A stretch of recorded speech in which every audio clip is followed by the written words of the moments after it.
The answer would be, obviously, Shabbat. Shabbos, however you pronounce it, it doesn't make a difference how you pronounce it. Either way, it's the holiest and the most important day of the week.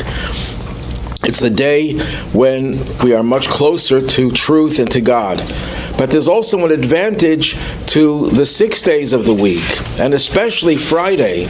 You cannot experience Shabbat without the weekdays. The weekdays are the days of effort, the days of work, the days of accomplishment, the days of when we take our God-given energy and talents and we use it for constructive purposes.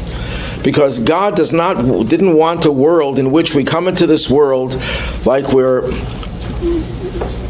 free of any responsibility, free of any effort. God wants us to work towards all of the things that we have to accomplish. We don't believe in God doing it all for us and us just sitting back and waiting for God to do it for us. We have to exert ourselves and invest our own efforts. So there's an advantage to the weekdays over Shabbat, because in Shabbat we're not really accomplishing anything through our effort. The weekdays have something special, and especially Friday, because Friday is the final preparation for Shabbat, and Friday is considered to be, I don't like to use the term lucky day or unlucky day, but if there's ever a day that has very positive significance, it's Friday the 13th. That's a wonderful, wonderful time, because Friday, the Torah says, God, when He created things on Friday, He said, Ki Tov, it's a good day, and He said it twice.